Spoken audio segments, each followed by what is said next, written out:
আমি অসুস্থ ছিলাম, এই জন্য আমি বক্তব্য দিতে পারি নাই। বক্তা অজুহাত দেখাতে পারে, কিন্তু বক্তার দিলের খবর কে জানে? শ্রোতা বলতে পারে, হুজুর আমার পারিবারিক সমস্যা ছিল, এই সমস্যার কারণে আমি আসতে পারি নাই। আল্লাহ তার কলিজার দিকে তাকায় রইছে, আসলে বান্দা কি সমস্যার কারণে আমার কোরআনের মাহফিলটা তুচ্ছ তাচ্ছিল্য করলো না, মনের থেকে গেল না? দুনিয়ার অবজারভেশন যাই হোক, আল্লাহর অবজারভেশনের সাথে পৃথিবীর কোন অবজারভেশন মিলবে না। কথা বলেন ঠিক কিনা? আল্লাহ খুব সুন্দর করে বলেন, আল্লাহু আলিমুম বিযাতিস সুদূর।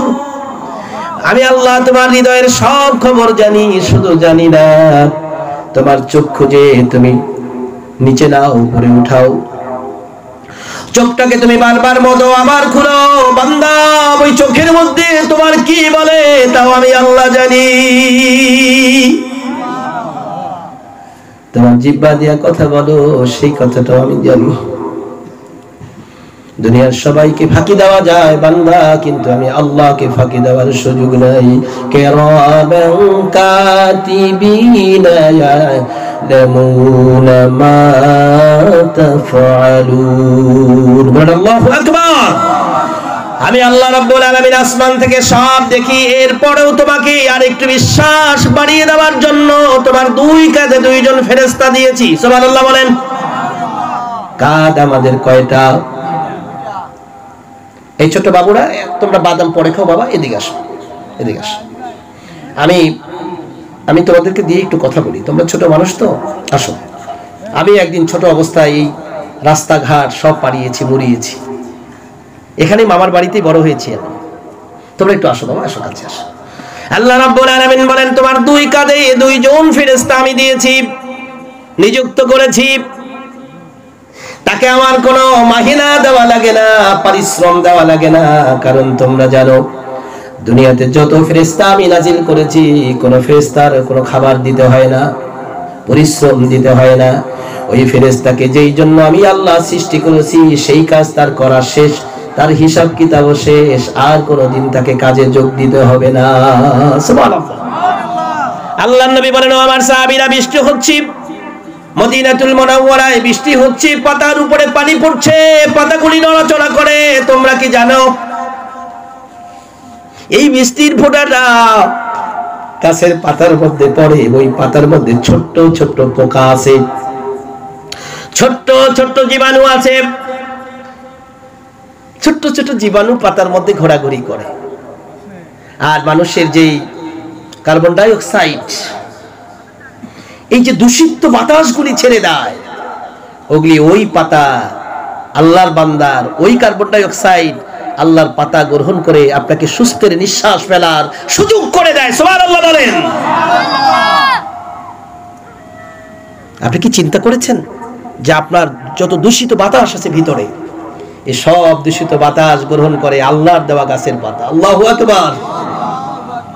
সেজন্য আল্লাহ বলেন, ওয়া ইন তাউদ্দু নি'মাতাল্লাহ। এ বান্দা, এই অভদ্র বান্দা, ওয়া ইন তাউদ্দু নি'মাতাল্লাহ লা তুহসুহা। এ নিমক হারাম, এ অস্বীকারকারী জালেম, তুই তোর দুর্গন্ধযুক্ত বাতাসগুলি ছেড়ে দেস। যদি আমার পাতা, গাছের পাতা গ্রহণ না করতো, তাহলে পরে তুই দুর্গন্ধের জ্বালায় তুই নিজে মারা যাতি। আমি আল্লাহ তোকে পবিত্র রেখেছি। সুবহানাল্লাহ। ও সাহাবীরা, জানো এই গাছের পাতার মধ্যে কি জীবাণু থাকে না? সাহাবীরা বলেন, ইয়া রাসূলুল্লাহ, অবশ্যই থাকে। নবীজি বললেন, নবীজি ফরমান, যখন গাছের পাতার উপরে বৃষ্টির ফোঁটা পড়ে, তখন ওই বৃষ্টির ফোঁটার সাথে আল্লাহর আসমান থেকে একজন ফেরেশতা আল্লাহ নাজিল করে দেয়, খবরদার বৃষ্টির ফোঁটা তুমি পড়বা তো পড়বা, কিন্তু তুমি কোনো প্রাণী মারতে পারবা না। তোমার ডিউটি হচ্ছে ওই বৃষ্টির ফোঁটাটা গাছের মধ্যে ফেলে দেওয়া। সাহাবীরা জিজ্ঞেস করে, ইয়া রাসূলুল্লাহ, প্রত্যেক ফোঁটার সাথে কি একটা করে একটা করে ফেরেশতা নাজিল হয়? নবীজি হাদিসে খুব সুন্দর করে বললেন, প্রত্যেক ফোঁটার সাথে আল্লাহ তাআলা, আমার রব্বি কাবা রব্বি আলাম, রব্বি কাবা রব্বি আল্লাহ, বৃষ্টির ফোঁটার সাথে একটি করে ফেরেশতা নাজিল করে দেয়, তার কোনো মাখলুকাতের যেন কোনো ক্ষতি না হয়। এরপরে কি? এরপরে হচ্ছে ওই যে ফেরেশতা বৃষ্টির ফোঁটা নিয়ে নামলো, ওই একদিনই তার ডিউটি, আর কোনোদিন কিয়ামতের আগ পর্যন্ত তার কোনো ডিউটি নেই। সুবহানাল্লাহ। প্রিয় মুসল্লি ভাইরা, প্রিয় এলাকাবাসী, প্রিয় আপনজনেরা, প্রিয়জনেরা, আল্লাহ রাব্বুল আলামিন বলে, বান্দা আমি আল্লাহ রাব্বুল আলামিন দুই কাঁধে দুইজন ফেরেশতা দিয়ে দিলাম, তুমি যা করো সব তোমার এই কাজগুলি তারা অবজারভেশন করবে না, শুধু দালিলিক হিসাবে ডায়েরির মধ্যে সেই কাজগুলি লিখে রাখে। কোনটা নেক কাজ করলা তাও লেখা, কোনটা বদ আমল তাও লেখা, কোনটা ইচ্ছায় করলা তাও লেখা, কোনটা গায়রি ইচ্ছায় করলা তাও লেখা। فمن يعمل مثقال ذرة خيرا يره ومن يعمل مثقال ذرة شرا يره। আল্লাহু আকবার বলেন। ও বান্দা, তুমি যাররা পরিমাণ নেক যদি করো বান্দা। সাহাবীরা জিজ্ঞেস করেছেন, নবীজি যাররা কাকে বলা হয়? বিশ্ব নবী গবেষণা করে যাররার হিসাব দিলেন আর সাহাবীদেরকে শুনিয়ে দিলেন, যাররা হচ্ছে এমন অনুপরিমাণ জিনিস, যে জিনিস হচ্ছে একটা বালু কণাকে 70 ভাগ করলে মানুষের চোখে দেখে না, এই একটা বালু কণা 70 ভাগ করলে যা হয় তার নাম হচ্ছে যাররা। সুবহানাল্লাহ বলেন। সেই যাররা পরিমাণ নেক আমল যদি কেউ করে, সেটা দেখেন কে? আল্লাহ। সবাই তো আল্লাহ বললেন, একটু বলেন তো, মন খুলে বলেন তো, সেটা দেখেন কে? আমাদের কথা দেশের হাজার লোকেরা শুনুক আর নাই শুনুক, আমরা রবকে খুশি করবার জন্য কথা শুনবো, বলবো ইনশাআল্লাহ। আজকে কোন শ্রোতার জন্য কোন রং ঢঙ্গের কথা হবে না, যেহেতু শ্রোতা কম, এখানে একদল লোক চলে আসছে। সাহাবী রাসূলকে জিজ্ঞেস করছে, ইয়া রাসূলুল্লাহ, ইয়া হাবিবাল্লাহ, মসজিদে মাত্র এক কাতার লোক হয়েছে, 5 কাতার খালি। রাসূল বললেন, তোমার এক কাতারে যা মুসল্লি হয়েছে, বাকি কাতারগুলি আল্লাহর ফেরেশতা এসে তোমাদের সাথে আল্লাহ তাআলার হুকুম নামাজ আদায় করেছে। সুবহানাল্লাহ। আমি ওই হাদিসটাকে ফলো করছি। যদিও শ্রোতা নাই, আল্লাহর ফেরেশতা আছে না নাই?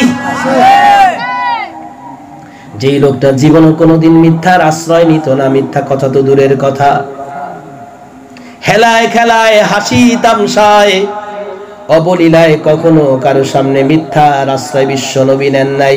সেই নবী বলেছেন, তোমার মজলিসের মধ্যে লোক যদি কম হয়, মজলিস যদি আর নামাজ যদি, মসজিদ যদি আল্লাহর জন্য হয়, মজলিস যদি আল্লাহর জন্য হয়, মাহফিল যদি আল্লাহর জন্য হয়, ওই মাহফিল পুরা প্যান্ডেল আল্লাহর ফেরেশতা দিয়ে আল্লাহ ভরে দেয়।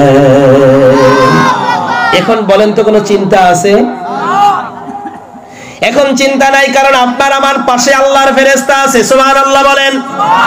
আল্লাহ বলেন, 2 জন ফেরেশতা তোমাকে দিয়ে দিলাম, তোমার হিসাব রক্ষক হিসাবে। বামে তাকাও তাও লিখে, ডাইনে তাকাও তাও লিখে, নিচে তাকাও তাও লেখে, উপরের দিকে তাকাও তাও লেখে। শুধু লেখে না, কলিজা দিয়া কি পরিকল্পনা করো তাও এই ফেরেশতা লিখে রাখে। সুবহানাল্লাহ। কিন্তু একটা বিষয় আপনাদের কাছে পরিষ্কার করে দিয়ে যেতে চাই, প্রিয় আমার আত্মীয় স্বজনেরা, প্রিয়জনেরা, ফেরেশতা বৈষম্য করে, কিছু বৈষম্য তার মধ্যে আল্লাহ দিয়ে দিয়েছেন।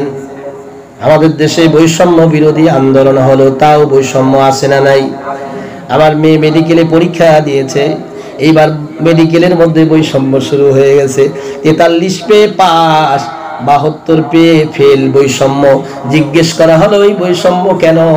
বলছে যে এখনো পর্যন্ত পরিষ্কার বৈষম্য বিরোধী বাংলাদেশ আমরা করতে পারি নাই। আমি আপনাদেরকে বলে যাই, যেই বৈষম্যের জন্য 2000-এর উপরে লোক নিহত হলো, শহীদ হয়ে গেল। আবু সাইদ মুগ্ধ, যারা শহীদ হয়ে এই দেশটার মধ্যে শান্তির আবহাওয়া জারি করে দিল, সেই মানুষগুলি জীবন দিয়ে গেল। তারা বৈষম্যের বিরুদ্ধে আন্দোলন করতে জীবন দিল। আবু সাইদের মা কাঁদে, বাবাও কাঁদে, মুগ্ধের মা কাঁদে, বাবাও কাঁদে। মুগ্ধের মতো হাজার মুগ্ধ আর কোনোদিন ফিরে আসবে না সেই বৈষম্য দূর করবার জন্য। কিন্তু আল্লাহর ফেরেশতা বৈষম্য করে। শুনুন সেই বৈষম্য কি। আল্লাহর ফেরেশতা লিখেন, আল্লাহর ফেরেশতা লিখতেছে, আজকেই বাইতুর রাসূল সাল্লাল্লাহু আলাইহি সাল্লামের মাহফিলে আমি যাব। যখন নিয়াত করেছে, ফেরেশতা তার আমলনামায় সওয়াব লেখা শুরু করেছে। সুবহানাল্লাহ বলেন। পক্ষান্তরে আরেক ভাই সে বলছে আমি কালকে সিনেমা দেখতে যাব। দুইজনের নিয়াত কয় রকম? ভাইজান আপনি কি চলে যাবেন না একটু থাকবেন আমাদের সাথে?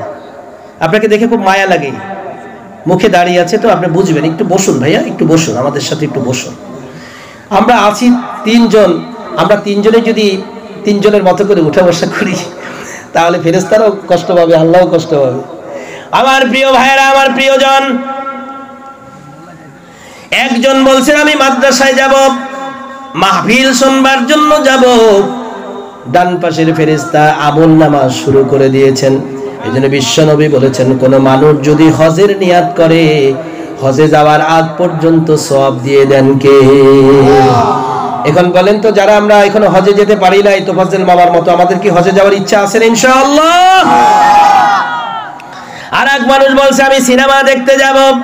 এখানে বৈষম্য। সিনেমা দেখতে যাওয়ার সাথে সাথে আপনার বাম কাদের ফেরেশতা আপনার নামে বদ লেখে না। আল্লাহ বলেন ও ফেরেশতা, আমার তো বান্দা আমি জানি যতক্ষণ পর্যন্ত আমার বান্দা ওই গুনার কাজে না যায় ততক্ষণ পর্যন্ত তার আমলনামায় গুনাহ লেখো না। সুবহানাল্লাহ। ও ফেরেশতা কলম বন্ধ রাখো। আমার বান্দা শুধু বলছে মুখ দিয়ে অন্যায় করবে, এখনো করে নাই। যতক্ষণ পর্যন্ত আমার বান্দা গুনাহ সংগঠিত না করবে ততক্ষণ পর্যন্ত আমার প্রিয় বান্দার গুনাহগুলি এখানে তালিকাভুক্ত করো না। যখন গুনাহ করতে যায় ফেরেশতারা জিজ্ঞেস করে ও আল্লাহ আপনার বান্দা তো সিনেমার হলে ঢুকছে, কয় এখনো লেখো না। হতে পারে সিনেমার হল থেকে আমার বান্দা বের হয়ে আসতে পারে। আমার বান্দা গুনাহে ঢুকছে, আমার বান্দা গুনাহ করতে নাও পারে, এখনো গুনাহ লিখবা না।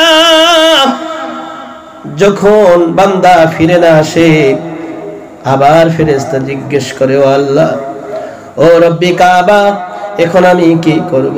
কয় আমার বান্দা এখন দেখো সে মন স্থির করছে কিনা, এই গুনাহে সে ইস্তেকামাত আছে কিনা।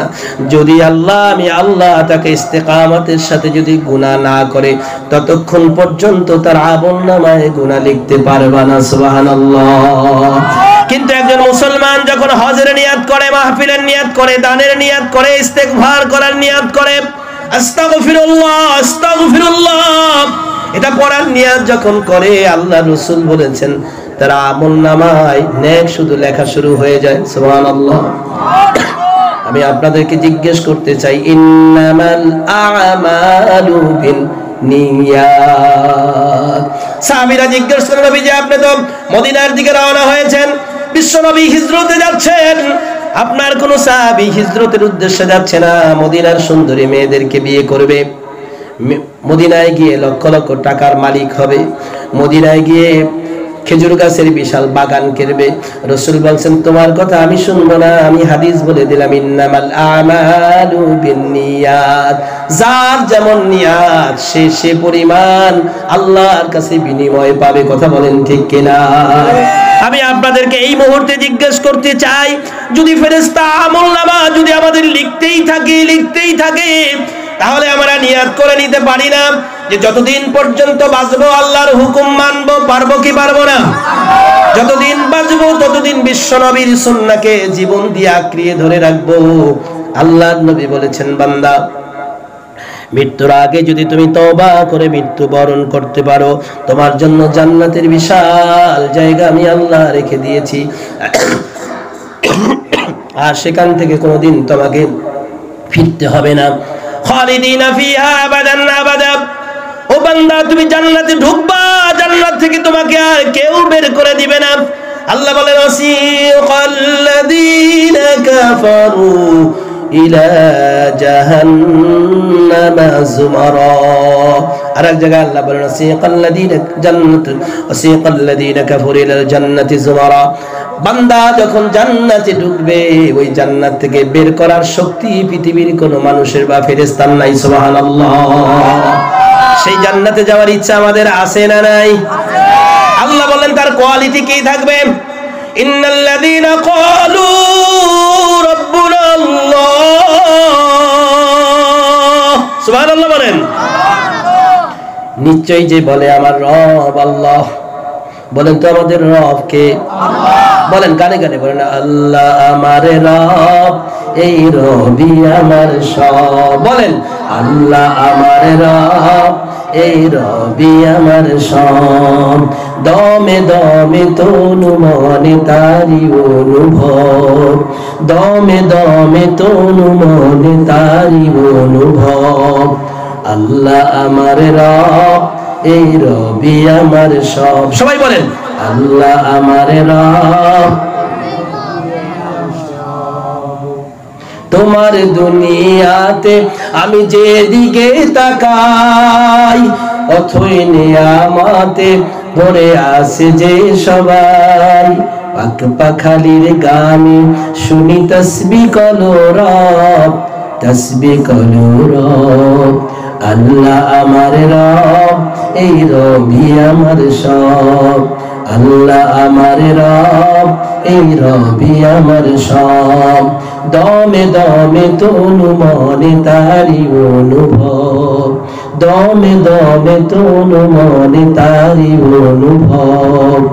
আল্লাহ আমার রব, এই রবি আমার সব। ইন্নাল্লাযীনা ক্বালু রাব্বুনা আল্লাহ। নিশ্চয় আমার রব কে? সবাই বলেন একটু মহব্বতে বলেন আমার রব কে? এরপরে আল্লাহ বললেন তুমি তোমার রব মেনে নিয়েছো, সুম্মাস্তাকামু। তুমি যদি জীবনের সব দুনিয়ার সব যদি তোমার ছাড়তে হয় ছেড়ে দাও, সুম্মাস্তাকামু। খবরদার খবরদার, যে রবরে একবার মেনে নিয়েছো ওই রবকে তুমি ছেড়ে দিও না। দুনিয়ার সব ছাড়লে তুমি পাবে বান্দা, কিন্তু তোমার রব যদি তোমার কাছ থেকে ছুটে যায়, অবহেলা করে যদি তোমার রবকে তুমি বেজার করে দাও, অবহেলা করে যদি তোমার রবকে তুমি দূরে সরিয়ে দাও, তোমার মতো পোড়া কপালওয়ালা কপাল পোড়া লোক আল্লাহর জমিনে আর কেউ হতে পারে না।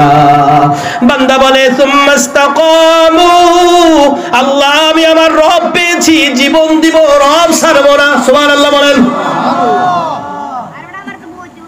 বাবা তুমি কথা বলো না, শোনা বাবা কথা বলে না। ও আল্লাহ আমি জীবনের সব হারাবো, তোমাকে হারাবো না। দুনিয়ার হারালে সম্পদ, হারালে সম্পদ পাওয়া যায়, স্বাস্থ্য হারালে স্বাস্থ্য পাওয়া যায়। Health is lost, something is lost, money is lost, nothing is lost. টাকা হারাইছো কিচ্ছু হবে না, স্বাস্থ্য হারাইছো কিচ্ছু হবে না, জমি হারাইছো কিচ্ছু হবে না, বাড়ি হারাইছো কিচ্ছু হবে না বান্দা। কিন্তু খবরদার খবরদার বান্দা, তুমি তোমার আল্লাহকে হারাইও না। তোমার সব তোমার মুরিদ তোমাকে দিয়ে দিবে, তোমার আল্লাহ তোমার সব পূরণ করে দিবে। কিন্তু না বুঝে না শুনে যদি কোন কর্মে যদি তোমার রবকে তুমি হারাও, দুনিয়ার সম্পদ তোমাকে কোনোদিন সুখ দিতে পারবে না। তোমার পাঁচতলা বিল্ডিং সুখ দিবে না, সুখ দেওয়ার মালিক জোরে বলেন কে? মুহাব্বতের সাথে বলেন কে? ইন্নাল্লাযীনা ক্বালু, আল্লাহ আমি বলেছি তুমি আমার রব, একথাও বলেছি তুমি আমার সব।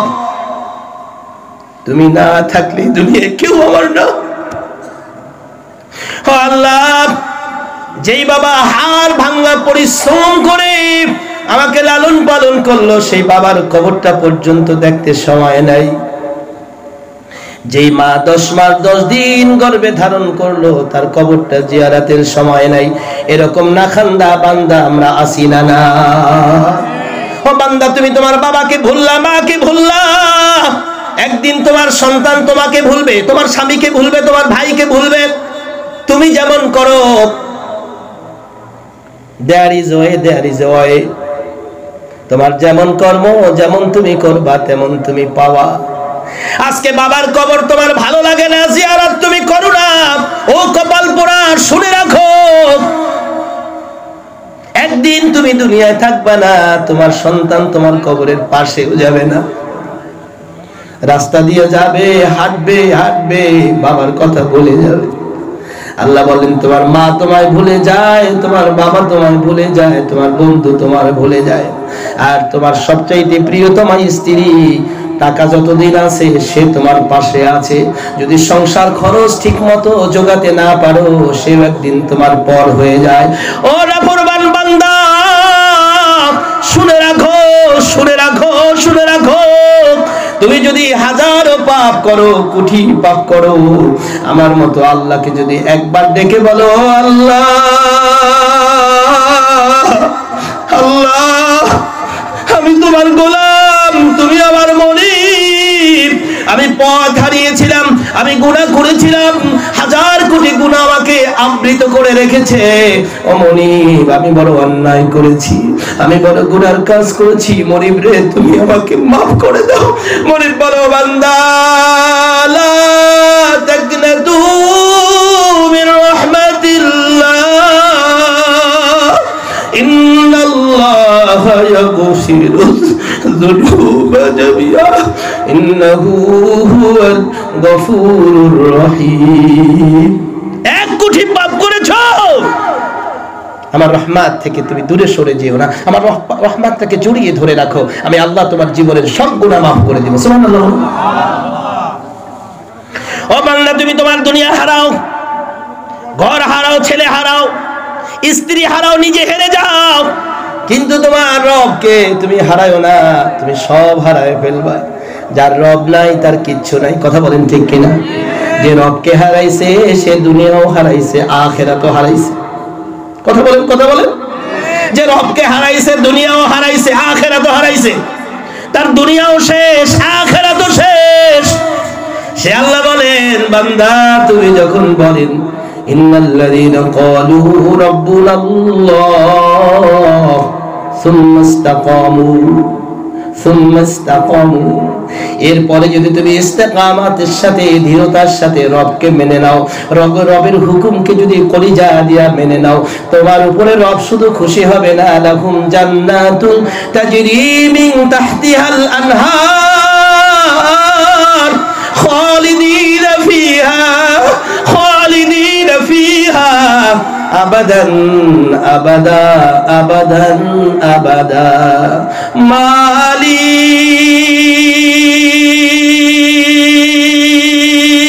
তুমি জান্নাতে, তোমার পাশে আমার একটি ঘর বানিয়ে দিও।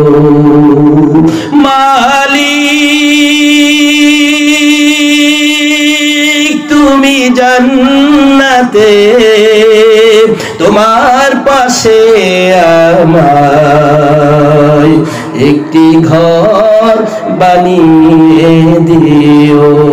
আল্লাহ বলেন, লাহুম জান্নাতুন তাজরি মিন তাহতিহাল আনহার।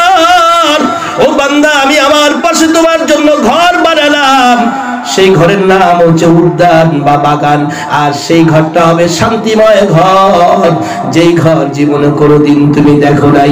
সেই ঘরটা হবে জান্নাত ঘর, জান্নাতের মধ্যে তুমি সারা জীবন নয়, আবাদান আবাদা, চিরকাল থাকবে, কেউ তোমাকে বের করবে না। সুবহানাল্লাহ, লা ইলাহা ইল্লাল্লাহ, সবাই ইল্লাল্লাহ, লা ইলাহা, ঠান্ডা হয়ে গেছে না, গরম দিতে বলেন, লা ইলাহা ইল্লাল্লাহু মুহাম্মাদুর রাসূলুল্লাহ।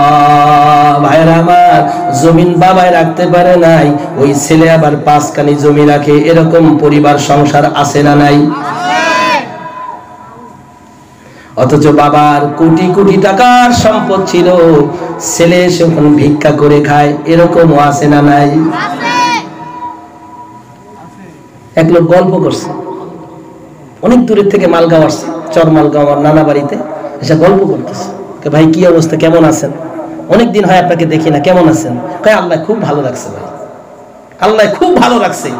কয় ঘর বাড়ি কেমনি কি করছেন? কয় ঘর করছি একটা, আলহামদুলিল্লাহ, টিনের নিচেই শুই। টিনের নিচে শুই, তাতে বোঝা গেছে টিন ইটের নিচে শুই। বলছে ইটের নিচে শুন মানে কি? ইট লাগে কি? ভাবছে বিল্ডিং করছে বিশাল।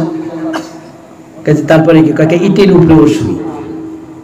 তাহলে বোঝা গেল নিচেও ফ্লোর পাকা, উপরে ছাদও। তো জিজ্ঞেস করছে আসলে ভাই ঘর ঠর করছেন? আগে তো দেখতাম টাকা পয়সা আপনার ওরকম ছিল না। হ্যাঁ আল্লাহ রাখছে তো ভালো, আলহামদুলিল্লাহ। ইটের নিচে শোয়ায় আল্লাহ, ইটের উপরেও শোয়ায়। সাধারণ মানুষ তো মনে করছে বিরাট বড় লোক।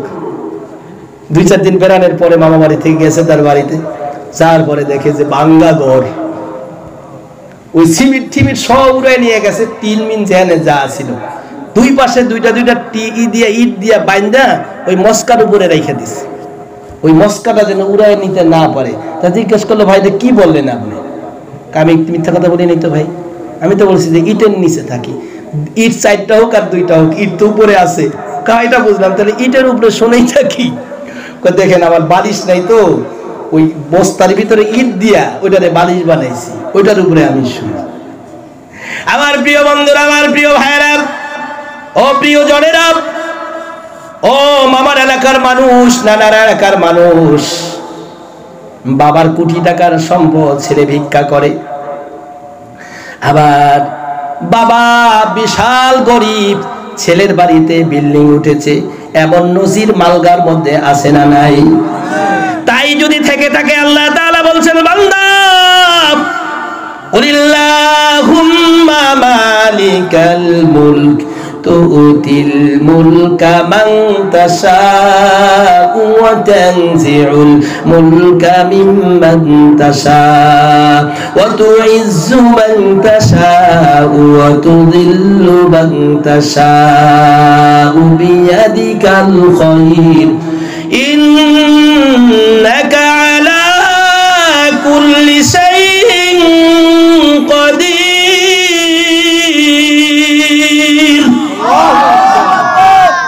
আল্লাহ বলেন গোটা পৃথিবীর মালিক আমি আল্লাহ, রাজত্বের মালিক। জোরে বলেন কে?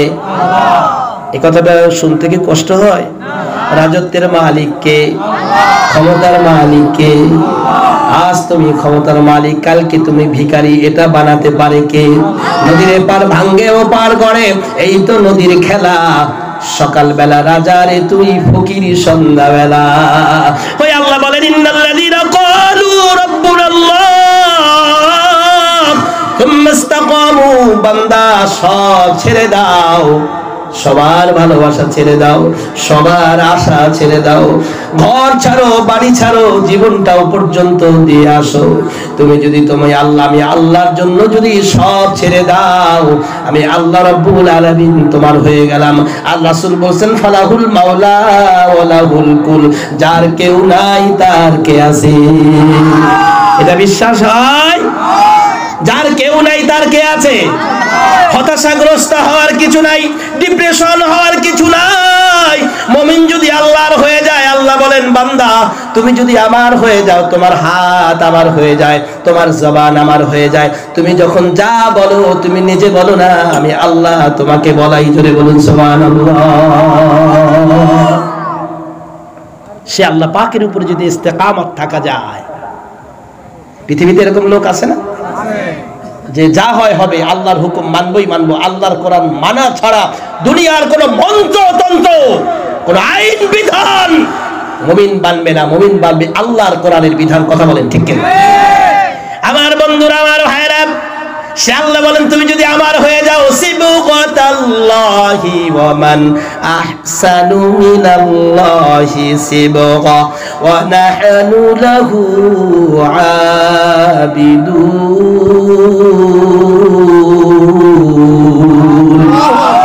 ও বান্দা তুমি আমার রঙে রঙিন হও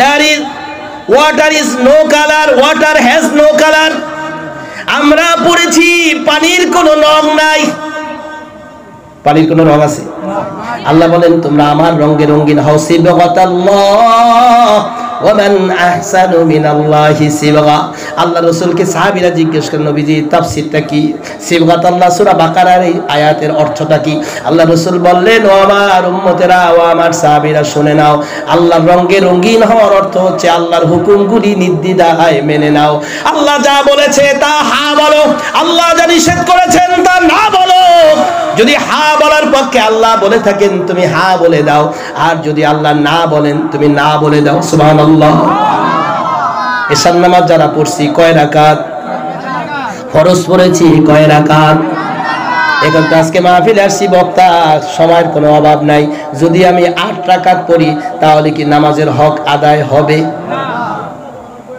কি বলেন আপনারা কি বলেন আদায় হবে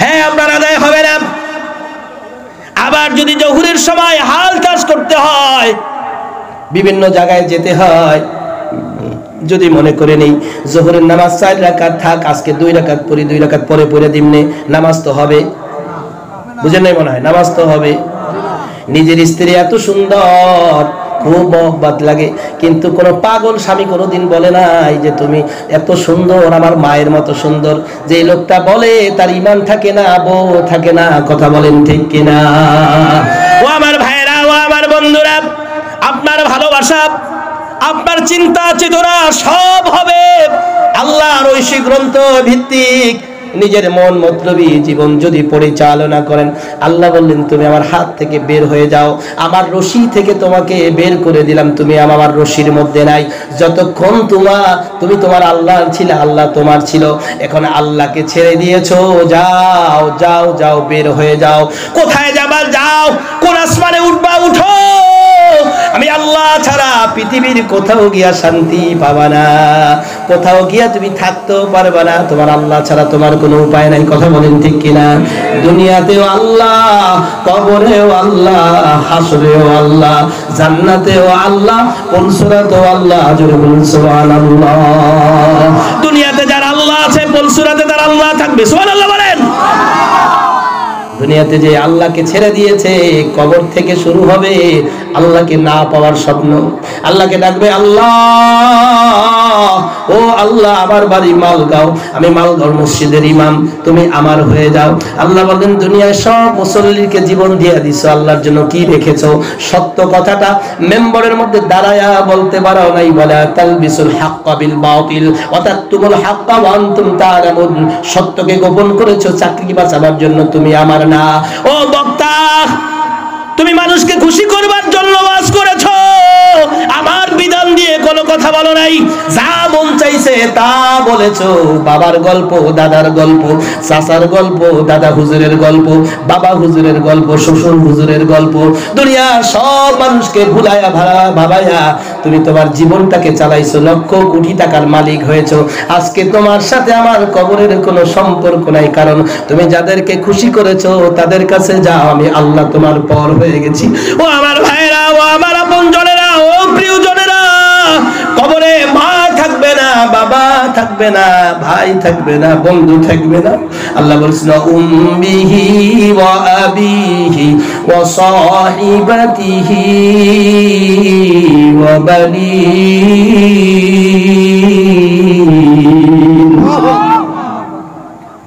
কি সুন্দর কথা আল্লাহর কথার চাইতে ভালো কথা কার হতে পারে ওমান আহসানু কাওলাম মিম্মান দা ইলা আল্লাহর কথার চাইতে ভালো কথা পৃথিবীর কেউ বলতে পারবে না সুবহানাল্লাহ বলেন সবচেয়ে সুন্দর কথা কার আল্লাহ আরো জোরে বলেন কার আপনারা কি আমার কথা বুঝতেছেন তো এরকম না যে ভাইগনায় কথা বলে বুঝি আর না বুঝি ইল্লাল্লাহ দে ঠেলা এরকম তো না বুঝে শুনে উত্তর দিতে হবে তো আপনাদের কষ্ট হচ্ছে তো আমি কি আর একটু কথা বলতে পারবো অনুমতি আছে আপনাদের আমার মামার অনুমতি, ওই চানমিয়া মামার অনুমতি, যারা আমাকে কুলে কাকে বড় করেছেন এদের অনুমতি লাগবে না? আর একটু বলবো না বন্ধ করে দেবো? আল্লাহ। আমি আরেকটা কথা বলি, আমার রেকর্ড হচ্ছে, এটা বলা ঠিক না, তারপরে বলি, নিজের ব্যক্তিগত কথা বলতে নাই। আমি আজকে 3 দিন যাবত গাড়িতে উজু করার সুযোগ পেয়েছি, কিন্তু গোসল করার সুযোগ পাইনি। এই বাসায় আসার পরে বলছিলাম বঞ্জামাইনকে যে ভাই আমার একটু, হুজুরকে বলছিলাম যে আমার একটু গোসলের ব্যবস্থা করে দাও, করেছি। আপনার তো সময় হয়ে গেছে, কোনো স্টেজে যেতে হবে। তা আমি খুব জারি করতে হয়। আমি গতকালকে পরশুদিন ছিলাম হচ্ছে কিশোরগঞ্জে।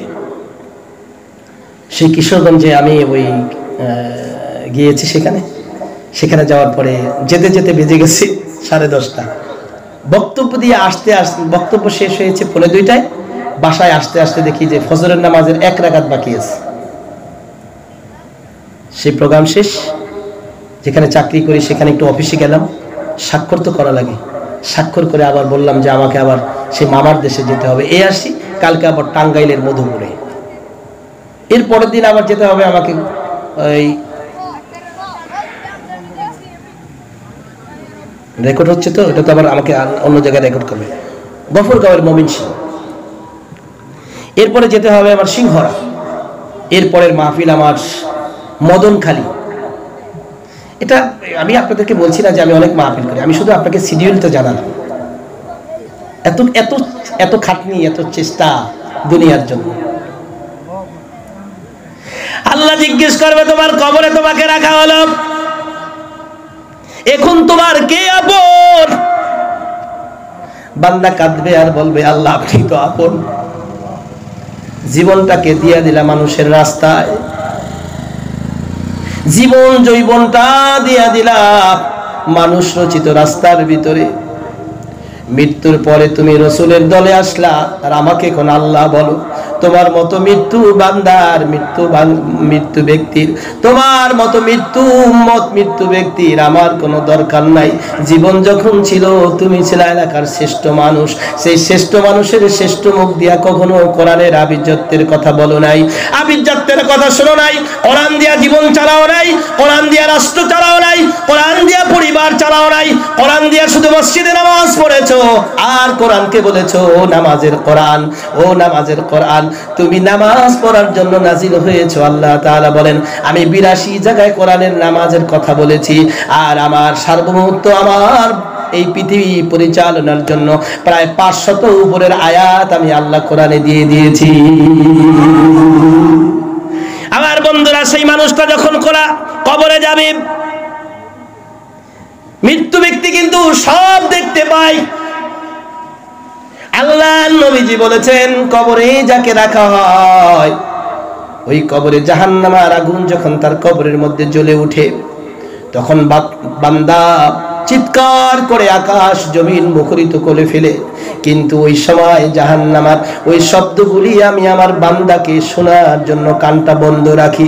যদি আমার কোনো বান্দা কবরের আযাবের শব্দ শুনতো, আমার বান্দা পাগল হয়ে যেত, সংসার ছেড়ে দিত, ঘর ছেড়ে দিত, বাড়ি ছেড়ে দিত, সন্তান আদি ছেড়ে দিয়ে পাগলের মতো পালাইতো। এই জন্য আমি কবরের আযাব বান্দাকে শোনাই নাই। ও আমার সাহাবীরা শুনে নাও, এই কবরের আযাব আমার পশু পাখিরা স্পষ্ট শুনতে পায়।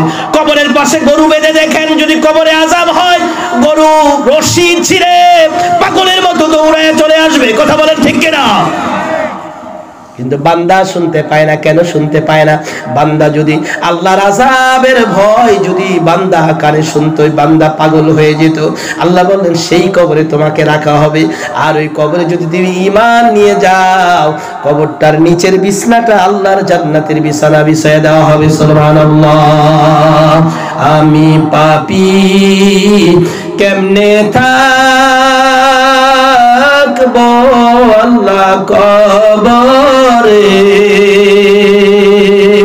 বিছনা নাই রে, বালিশ নাই রে, ওই কবরে আমি পাপী কেমনে থাকবো আল্লাহ কবরে, বিছনা নাই রে, বালিশ নাই। নাই রে ওই কবরে সোনার বাড়ি সোনার সংসার সব ছাড়িয়া যাইতে হবে ওই কবরে ঢুকিয়া। বড় আল্লাহু আকবার।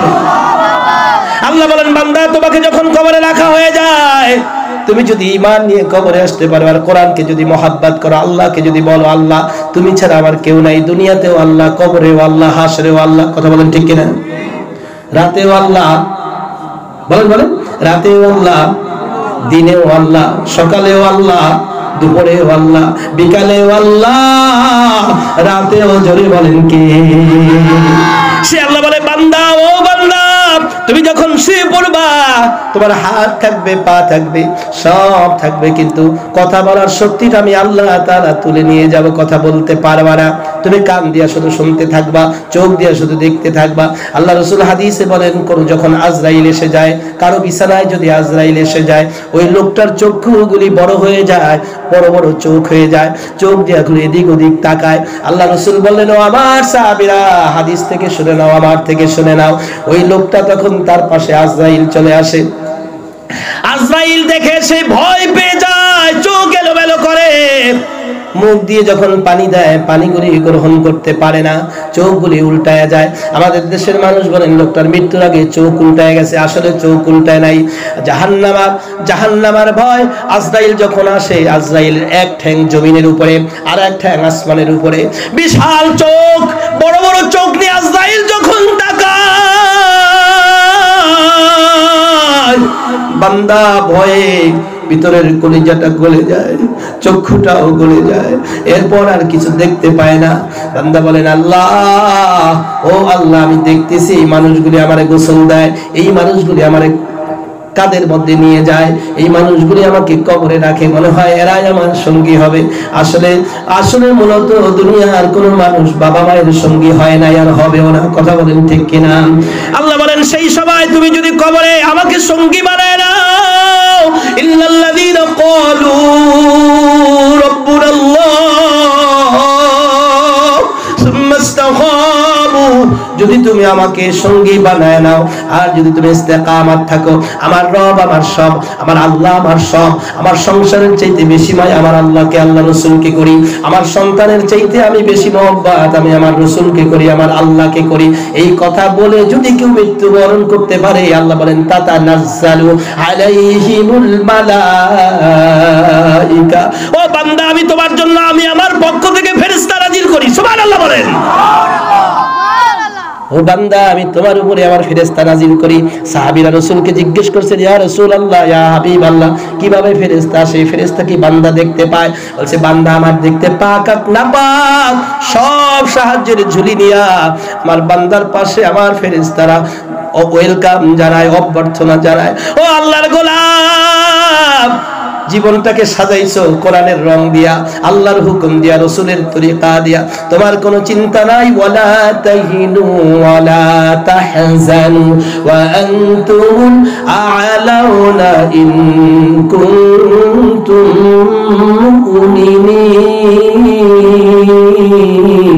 মুমিনিন। লা তাহজানু ওয়ালা তাহিনু, কি সুন্দর কথা আল্লাহ বলেন। আমার বান্দার জন্য কোনো ভয় থাকবে না, কোনো চিন্তা থাকবে না। সুবহানাল্লাহ। এখন বলেন মুমিন যদি মরে তার কোনো ভয়ের কারণ আছে? যে আমাদের দেশে মামা একটা কথা আছে, হাতি বাঁচলেও লাখ টাকা। এই কথা মামা আমার অনেক পরে আমি বুঝছি। এই যে এটা বাগধারা কেন বলা হলো, বাগধারা বা কোনো শব্দ, হাতি বাঁচলেও লাখ। আপনারা মুরব্বীরা কি আমার কথা শুনতেছেন তো? বলেন আপনারা একটু বলেন তো, হাতি বাঁচলেও লাখ টাকা, মরলেও? পরে আমি শুনতে পেলাম, কিছুদিন আগে জানলাম যে হাতির হাড্ডি দিয়া বড় বড় ভালো ভালো জিনিস হয়, চিরুনি হয়, ভালো ভালো বৈজ্ঞানিক কিছু এই হয়, ইনস্ট্রুমেন্ট তৈরি হয়। আমি পরে জানছি আর কি। তখন ওই হাতি শুধু মরলে লাখ টাকা, বাঁচলে লাখ টাকা না, মরার পরে হাতির দাম আরো বেড়ে যায়। এটা হাতির ব্যাপারে বললাম। এখন বলেন তো, এত সৃষ্টির সেরা মানুষ এই লোকটা যদি মরে, তা হাতির চাইতে দামি হবে না কম দামি হবে? বুঝেন নাই মনে হয় কথাটা? বেশি দামি হবে না? সবাই কি আমার সাথে একমত? এই মামার দেশের মানুষ সবাই একমত? আল্লাহর কি ঘোষণা বলেন তো দেখি, আল্লাহ কি বলেন? আল্লাহ যে কত কথা জাতির এই জন্য, মানুষের জন্য বলেছেন। বলছেন তুমি শুধু মানুষ না, লাকাদ খালাকনাল ইনসান ফি আহসানি তাকওয়িম। ও বান্দা, তোমাকে আমি সৃষ্টির সেরা বানিয়েছি। সুবহানাল্লাহ বলেন। শুধু সৃষ্টির সেরাই বানাই নাই, তোমাকে হাসরের ময়দানে গোটা পৃথিবীর মানুষের সামনে মুহাম্মদ সাল্লাল্লাহু আলাইহি ওয়াসাল্লাম উম্মত হওয়ার কারণে তুমি পৃথিবীর শ্রেষ্ঠ মানুষ, পৃথিবীর সব নবীদের উম্মতের চাইতে আল্লাহ তাআলা তোমাকে এর চাইতে বেশি দামি বানিয়ে দিবে।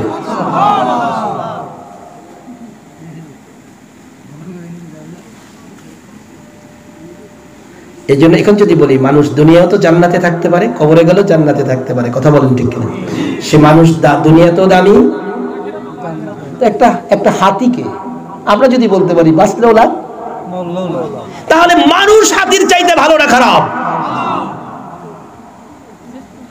আমার বন্ধুরা, আমার ভাইয়েরা, আমি কি সংক্ষেপে যাচ্ছি, যেহেতু 2-3টি আয়াত তেলাওয়াত করেছি, একটু তরজমা করে বিদায় নেব। কোন দিন মাঠ ভরবে আবার সেদিন আসবো, এসে আপনাদের সামনে কথা বলবো।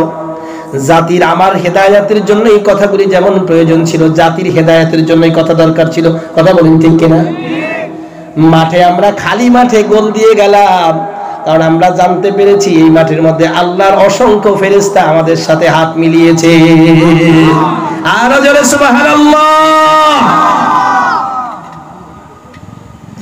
বান্দা মৃত্যুর পরে, মৃত্যুর আগে, ওই যে তাতানাজ্জালু আলাইহিমুল মালাইকা, তোমার উপরে আমার ফেরেশতা নাজিল হবে, এই কথাটার ব্যাখ্যা করতে গিয়া বিভিন্ন তাফসীর কারক এমন সুন্দর করে এটাকে উপস্থাপন করেছে, আশ্চর্য হয়ে যায়। যতবার পড়েছি ততবার দু চোখের পানি ধরে রাখতে পারিনি। যেখানে মা ধরতে পারে না, বাবা সাহায্য করতে পারে না, সন্তান সাহায্য করতে পারে না, স্ত্রী সাহায্য করতে পারে না, প্রতিবেশী ডাক্তার সাহায্য করতে পারে না, চেয়ারম্যান সাহায্য করতে পারে না, এমপি সাহায্য করতে পারে না, সেখানে আল্লাহ তার ফেরেশতা দ্বারা কিভাবে সাহায্য করাবেন? আল্লাহ খুব ওয়াদা করে বলছেন, ও আমার বান্দা, তুমি যদি আমার হয়ে যাও, আমি আল্লাহ তোমার হয়ে যাই, আর তোমার বিপদে আপদে মুসিবতের দিনে তোমার সামনে আমার অগণিত ফেরেশতা তোমাকে সাহায্য করার জন্য পাঠায় দেই। সুবহানাল্লাহ, লা ইলাহা ইল্লাল্লাহ, লা ইলাহা ইল্লাল্লাহ, লা ইলাহা ইল্লাল্লাহ,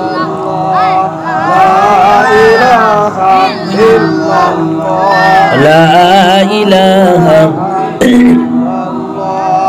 আমার যখন ফুরাবে দিন, আসবে গহীন রাতি, থেকো আল্লাহ আমার পাশে, থেকো মাওলা আমার পাশে, হয়ে চির সাথী, আসবে গহীন রাতি, লা ইলাহা ইল্লাল্লাহ, লা ইলাহা ইল্লাল্লাহ, লা ইলাহা ইল্লাল্লাহ, মুহাম্মাদুর রাসূলুল্লাহ সাল্লাল্লাহু আলাইহি ওয়াসাল্লাম। আমরা এখনই মোনাজাতে চলে যাব, লম্বা আলোচনা আর করছি না। দুনিয়াটা হচ্ছে the world nothing but a stage, একটা রঙ্গমঞ্চ। এই পৃথিবীটা একটা রঙ্গমঞ্চ, মঞ্চ শেষ, রঙ্গ শেষ। আমরা যারা এখানে আছি, আমাদের ভিতরে দুইটা বিষণ্ণতা কাজ করছে।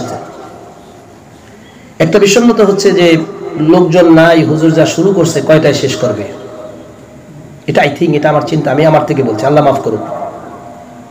আর একটা চিন্তা হতে পারে যে আমাদের নিজেদের ভাগনা আসছিল বয়ান করতে, লোকজন কম হইল। আমি জানি না, এটা যদি হতে পারে, নাও হতে পারে। কিন্তু আপনাদের এক নাম্বার যে চিন্তাটা, সেটাকে আমি খুব তাড়াতাড়ি সলিউশন করছি, যে মাহফিলকে আমরা দীর্ঘ করব না। আমি কোরআনুল কারীমের কয়েকটি আয়াত তেলাওয়াত করছিলাম, ভাবছিলাম এটার উপরে একটু টাচ দিয়ে যাব, কিন্তু মনে হয় হচ্ছে না। এই কারণে হচ্ছে না, আমাদের ভিতরে একটা ছোট্ট স্বভাব আছে যারা আমরা বক্তা, আমি কৈফিয়ত দিচ্ছি আপনাদেরকে, সেটা হচ্ছে শ্রোতা যত বেশি, বক্তার ওয়াজের পাওয়ার তত বেশি। শ্রোতা যত কম, তিনি হীনমন্যতায় ভোগে। আলহামদুলিল্লাহ, আমি আপনাদেরকে জানাচ্ছি, আমি আজকে হীনমন্যা থেকে মুক্ত। আলহামদুলিল্লাহ, আলহামদুলিল্লাহ। আমি এই জন্য মুক্ত, আমি আল্লাহ রসুল ওই একটা হাদিস আজকে মানছি। এই বছরে যতগুলি মাহফিল করেছি, এই হাদিসটা আমার মনেও ছিল না, আজকে হঠাৎ করে মনে পড়ে গেছে। আমি কোনো মাহফিলে এই হাদিসটা বর্ণনা করি না এই বছরের জন্য, কারণ সব মাহফিলে যাওয়ার পরে দেখি যে কয়েকটা অনেকগুলি মোটর সাইকেল লাগলে প্লেন ভাড়াটা দিয়ে যাবে আগে, স্যার আপনি দিনাজপুরে যেতে পারবেন না। তো ওই হাদিসটা আমার আর মনে ছিল না। একটা হাদিস আজকে আমল করলাম, যে লোক অল্প, তার জন্য তুমি বিষণ্ণতায় ভুগবে না, ডিপ্রেশন হবে না।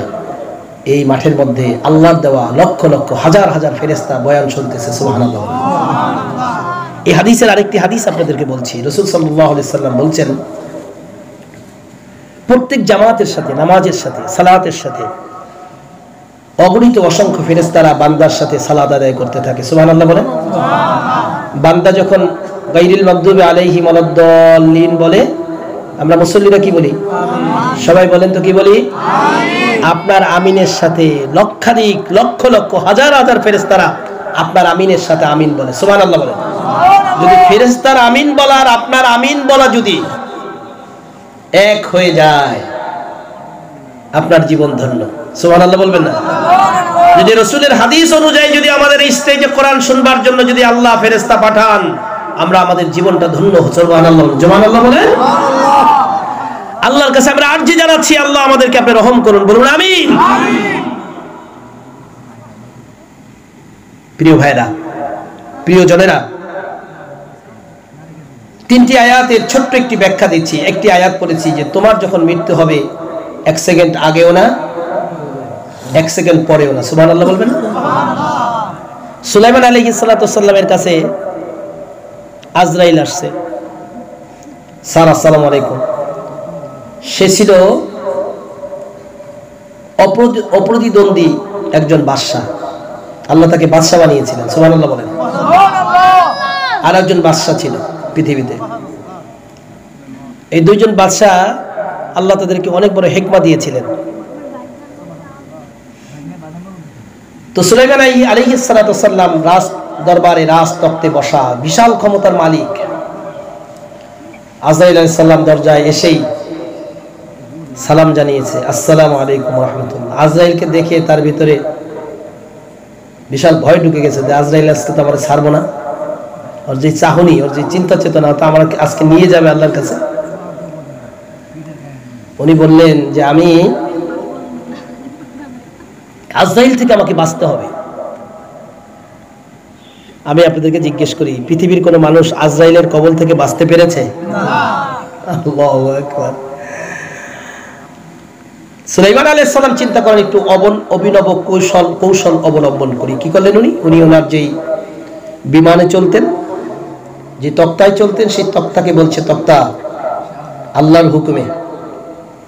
আল্লাহর হুকুমে তুমি আমাকে নিয়ে এক সমুদ্র পাড়ি দিয়ে 7 সমুদ্রের পরে একটা বিশাল পাহাড় আছে, ওই পাহাড়ের উপরে এনে তুমি আমাকে ওখানে উপস্থিত করো। বাড়ি দিকে সুবহানাল্লাহ বলবেন, এই মাঠেই বলবেন? আচ্ছা ঠিক আছে। আজরাইল আলাইহিস সালাম চিন্তা করলেন যে মিয়া পালাবেন কোথায়? সুলাইমান আলাইহিস সালাম তার তখ্ত নিয়ে যায় কেবল পাহাড়ের উপরে নামবে, ল্যান্ড করবে, যাই দেখে আজরাইল ওই ল্যান্ডের জায়গার মধ্যে দাঁড়ায় বসে, স্যার আসসালামু আলাইকুম। সুবহানাল্লাহ বলবেন না? সুবহানাল্লাহ। আল্লাহ ফেরেশতা জিজ্ঞেস করলো আজরাইলকে যে মিয়া আপনার জ্বালায় তো থাকতে পারলাম না, 7 সমুদ্র পাড়ি দিয়ে আসলাম আমি পাহাড়ে, আপনি কেন? বলছে যে ও আল্লাহর নবী সুলাইমান, আপনার জান কবজ আপনার রাজ তক্তে হবে না, পাহাড়ের উপরে হবে।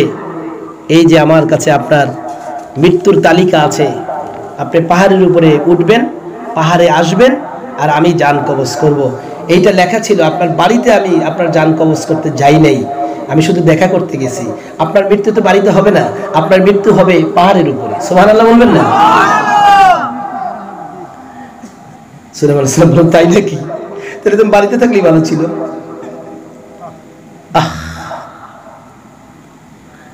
পৃথিবীর কোন মানুষ আজরাইলের হাত থেকে বাঁচতে পারে নাই, এমনকি কোন নবীরা পর্যন্ত পারে নাই। কথা বলেন ঠিক কিনা? আদম আলাইহিস সালামের কাছে আসছে 950 বছরের পরে। মামা আদম আলাইহিস সালামের বয়স ছিল 1000 বছর। 950 বছর পরে আদম আলাইহিস সালাম তো প্রচন্ড রাগ, যে তোর কোনো খাইয়া দেয় কাম নাই বেটা, 900 বছর কেবল পার করলাম, তুই এই করছস। বলছে, ও আদম আলাইহিস সালাম, আপনি 50 বছর আপনার ভাই নূহ আলাইহিস সালামকে দান করছিলেন, সে কথা কি আপনার মনে নেই? কবে দান করলাম? ওই যে লিখিত আছে আপনার। রাসূল বললেন, কুল্লু বনি আদম খাত্তাবুন, আল খাত্তাবুন আত-তাওয়াবুন। নবীজি বললেন, আমার উম্মতেরা সবাই পাপী। খাত্তাবুন, সবার খাতনা আছে, সবার গুনাহ আছে। আর খাত্তাবুন আত-তাওয়াবুন, আমার উম্মতের মধ্যে ওই লোকটা সর্বোত্তম, যে লোক ভুল করার পরে, গুনাহ করার পরে আবার নিজে তওবা করে মুমিন হয়ে যায়। ও আদম আলাইহিস সালাম, তুমি তোমার জীবন থেকে ভুলে গিয়েছো, তোমার মাইন্ড সেটআপ থেকে সরে গিয়েছে। তুমি 50 বছর তোমার এক ভাইকে দিয়ে দিয়েছিলে, এক সন্তানকে দিয়ে দিয়েছিলা। কয় না, আমি দেই নাই।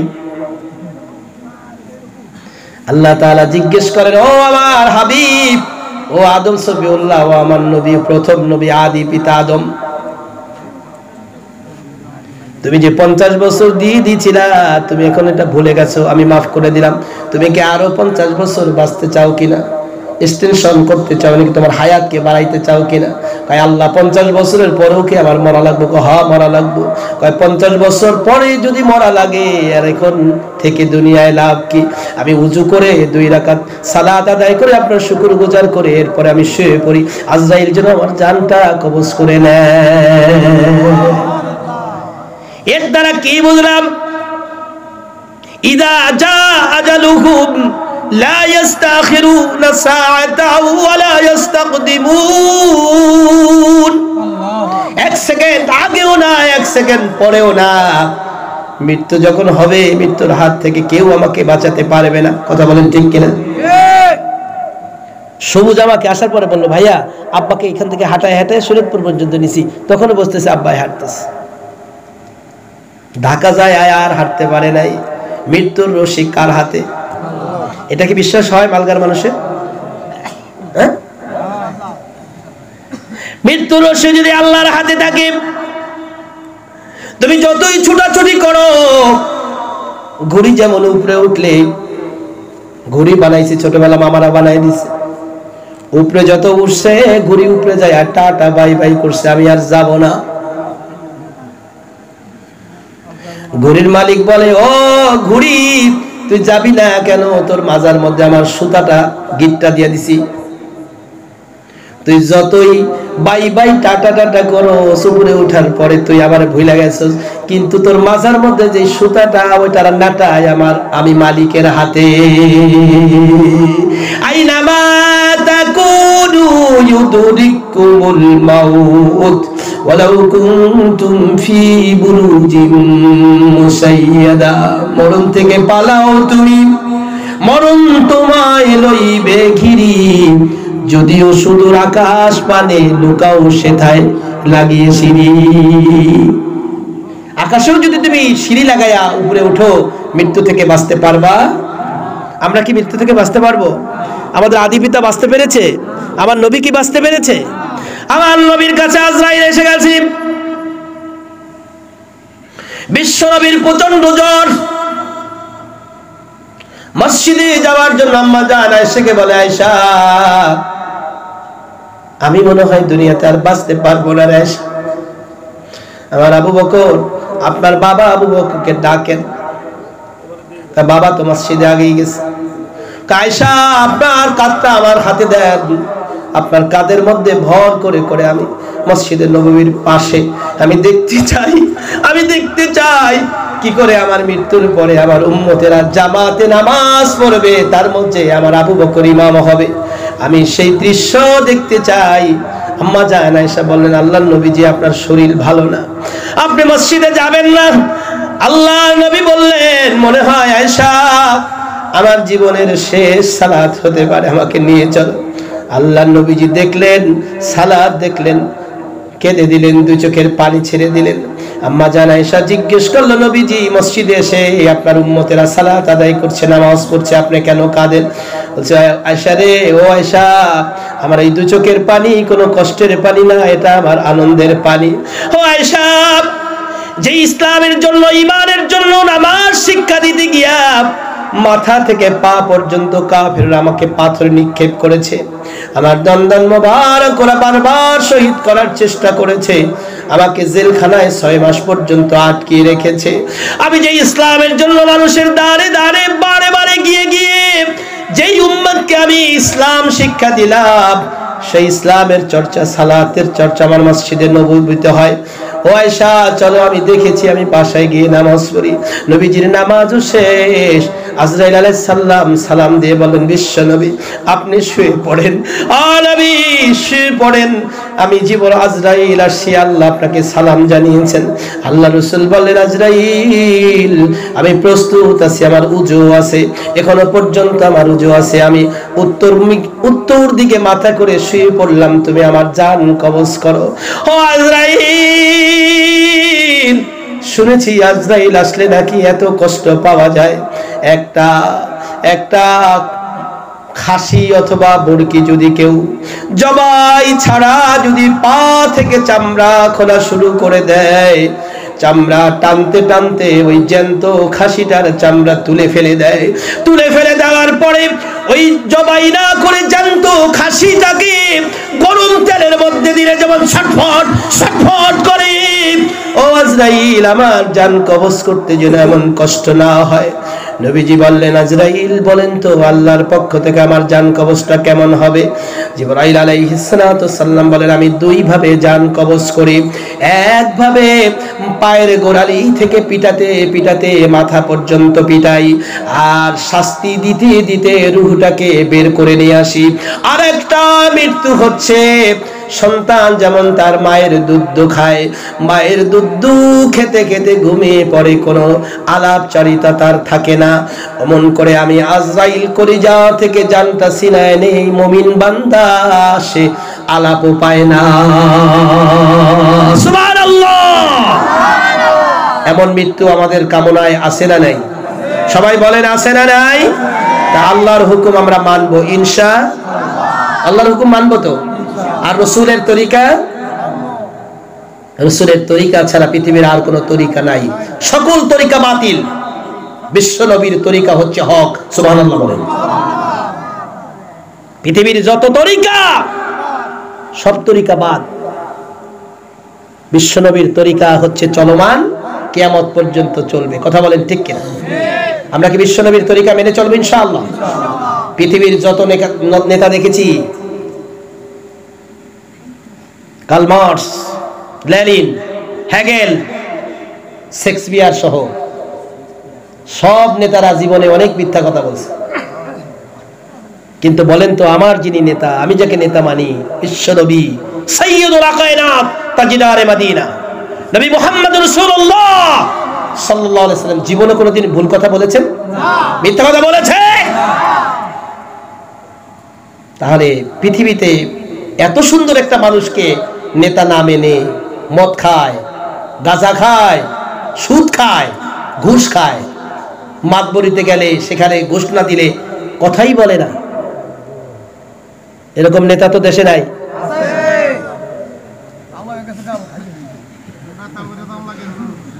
হুন্ডার তেল ভরে দিতে হয়, প্যাকেটটা একটু মোটা দিতে হয়, না হলে নেতার সাইকেল হুন্ডা চলে না।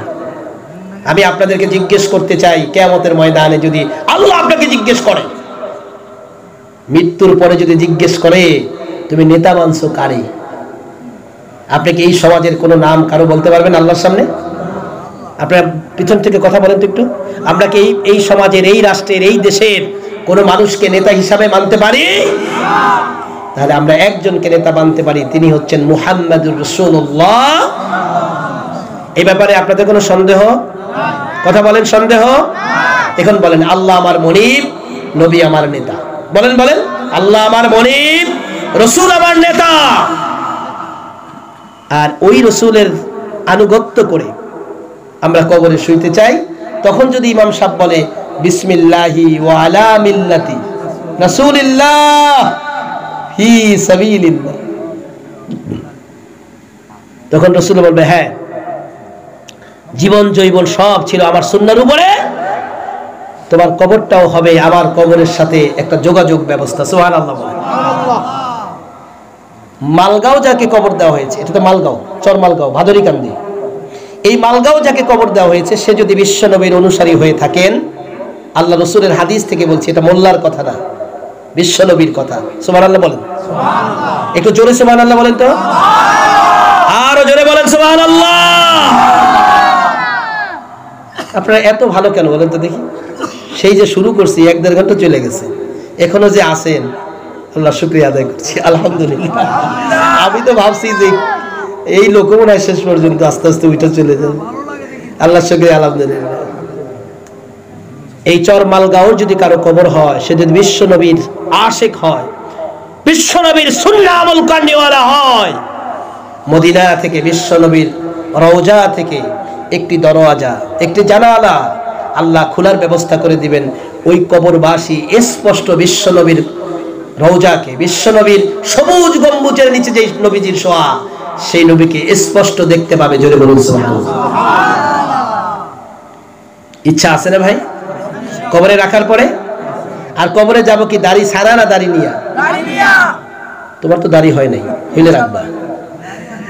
দাড়ি নিয়া যদি কবরে যাওয়া লাগে, পরিচয় দিতে বেশি দেরি লাগবে না। আমাদের দেশে কিছু লোক আছে, হ্যাঁ স্যার আমারে বলে, আমি আবার একটা প্রতিষ্ঠানে আছি তো প্রিন্সিপাল হিসাবে, আমাকে বলে স্যার খুব ভালো সাহিত্যিক আর কি, বাংলার উপরে ওই বিভিন্ন কবিতা টবিতাও লেখে, সে আইসা আমার কাছে, স্যার বিশ্বকবি রবীন্দ্রনাথ ঠাকুর তো দাড়ি ছিল স্যার, তো উনি কি দাড়ি নিয়ে উঠবে?